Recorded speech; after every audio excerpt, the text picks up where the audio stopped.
Hello everyone, আমি মান্টি আর মান্টি ক্রিয়েশনের পক্ষ থেকে তোমাদেরকে আজকে একটা নতুন ভিডিও শেয়ার করতে চলে আসলাম। আজকের ভিডিওটা শুরু করার আগে আমি নিজে আগে একটু সেজে গুজে নিই, কারণ আজকের ভিডিওটা কিন্তু সাজগোজের ওপরে না আমার নিজের সাজগোজের কথা বলছি না। আমি কিন্তু এখানে নিজে কোনো মেকআপ টিউটোরিয়াল তোমাদের সাথে শেয়ার করতে আসিনি, তবে যেই টিউটোরিয়ালটা আজকে তোমাদের সাথে শেয়ার করব সেটা আশা করি প্রত্যেকের ভালো লাগবে, বিশেষত যারা ঘর গোছাতে পছন্দ করো তাদের কিন্তু ভালো লাগবেই লাগবে, কারণ আমার নিজেরই এতটা ভালো লেগেছে কি আর বলবো। তো যেটা সবার আগে করতে হবে, আমি সমস্ত কাজকর্ম করে স্নান করে এই যে দেখো রেডি হয়ে গিয়েছি। তো চলো এবার ভিডিওটা শুরু করা যাক। আর তার জন্য যেটা কী করতে হবে সেটা হবে আমাদেরকে যেতে হবে। এখন কিন্তু গরমের দিন শুরু হয়ে গিয়েছে, আর গরমের দিনে ঘরের পর্দাগুলো হালকা হলে কিন্তু দেখবে হাওয়াতে কী সুন্দর ফুরফুর করে ওঠে। সেই জন্য আমাদের সবার প্রথমে দরকার একটা ধুতি, যেটা কিনা তোমার আলমারির একদম কোণে পড়ে আছে আর বহুদিন ধরে, কারণ সেটাকে কোনোভাবেই আর ইউজ করা যাচ্ছে না। সেরকম একটা ধুতিকে নিয়ে মাঝখান দিয়ে দুভাঁজ করে, মানে দুটা ফোল্ড করে সেটাকে লম্বালম্বিভাবে পেতে ফেলতে হবে, ঠিক এই রকমভাবে। আর পেতে ফেলার পরে যেটা করতে হবে সেটা হবে কাঁচি দিয়ে সোজা একটা কাটিং করে নিতে হবে, মানে দু টুকরো করে নিতে হবে, বেশি কোনো কাজ নেই, জাস্ট দু টুকরো করে নিতে হবে। তোমার দরজার জন্য হলে 7 ফুট, জানলার জন্য হলে 5 ফুট মিনিমাম, আর যদি তোমরা একদম লম্বা রাখতে চাও তাহলে 7 ফুট, যতটা হবে ততটা। তোমরা কিন্তু এই ধুতির হ্যাকটাকে কিন্তু অবশ্যই ইউজ করতে পারো, ভীষণ ভীষণ ভীষণ ভালো কাজে দেবে। তো এখানে আমি এইভাবে পেতে নিয়েছি, এবার এটাকে কাটিং করে নিচ্ছি। যেহেতু আমি দুটো পর্দাই বানাবো, 3টে পর্দা বানালে আমাকে আরও একটা ধুতি বের করতে হতো, যদিও আমার কাছে রয়েছে, কিন্তু না, আমি দুটো পর্দাই বানাবো। আর তারপরে সেটাকে দিয়ে কিন্তু জানলার পর্দা তৈরি করব। একটু আগে যে জানলার পর্দাটা দেখলে সেটা কিন্তু এই ধুতি দিয়েই তৈরি। কি অসাধারণ হয়েছে না? হ্যাঁ, আমারও কিন্তু ভীষণ পছন্দ হয়েছে। তো এইবার যেটা করব, এই যে দেখো দু টুকরো হয়ে গিয়েছে, সাইডগুলো একটু এদিক ওদিক হলে সেগুলোকে ঠিকঠাক করে মেপে কেটে নেব, যাতে কিনা একদম সমান হয়। এরপরে যেটা করতে হবে সেটা হচ্ছে আমাদেরকে চলে যেতে হবে সেলাইয়ের দিকে, আর তার জন্য যা যা প্রয়োজন সেগুলো কিন্তু আমি তোমাদের সাথে এক্ষুনি শেয়ার করবো, ওয়েট করো।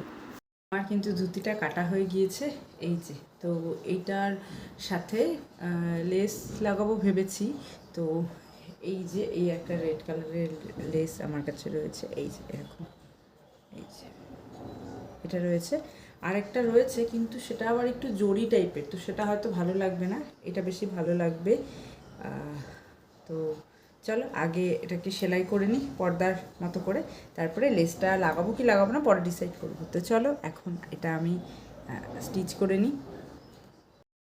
তো চলো এবার সেলাই করার জন্য আমি সেলাই মেশিন নিয়ে নিয়েছি, আর আজকে কিন্তু আমি ইলেকট্রিক মেশিনটা নামিয়েছি। আর তার আগে যেটা করব সেটা হচ্ছে চুলটা বেঁধে নেবো, কারণ এত গরম, আর তখন মনে হয় ঘড়িতে ওই 11টা সাড়ে 11টা বাজে। তো সূর্য তো বেশ ভালো রকমের উঠে পড়েছে আর প্রচণ্ড গরম লাগছে, সেই জন্য চুলটাকে ভালো করে টাইট করে বেঁধে নিয়েছি। এইবার যেটা করব সেটা হচ্ছে স্টিচ করব, আর তার জন্য আমার দরকার সাদা রঙের সুতো আর লাল রঙের সুতো, ব্যাস এই দুটো সুতো হলেই কিন্তু হয়ে যাবে। ববিনে আমি সুতো ভরে নিয়েছি, মেশিন আমার পুরোপুরি রেডি। এখন জাস্ট দেখে নিতে হবে কোন দিকে সোজা কোন দিকে উল্টো, কারণ সেটা যদি বুঝে নিতে পারি তাহলেই ব্যাস কেল্লা ফতে, আর কোনো টেনশন নেই। বাট সেটা বোঝাটাই কিন্তু ভীষণ ভীষণ ভীষণ ডিফিকাল্ট। তো যাই হোক, শেষমেশে বুঝে গেলাম। এইবার হচ্ছে এই যে সেলাই ফোল্ড করে নিচ্ছি, এটা ওপরের দিকটা যেটা হচ্ছে রডের ভেতরে ঢুকবে। আমি ওই রডের মধ্যে কিন্তু অন্য কিছু লাগাবো না, জাস্ট পর্দাটাই লাগাবো। ফাইনালি কিন্তু আমার পর্দা কমপ্লিট হয়ে গিয়েছে।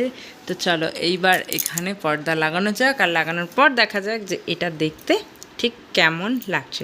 তো চলো এটাকে লাগিয়ে নিই, তারপর তোমাদেরকে দেখাচ্ছি যে পর্দাটা লাগানোর পর কেমন লাগছে।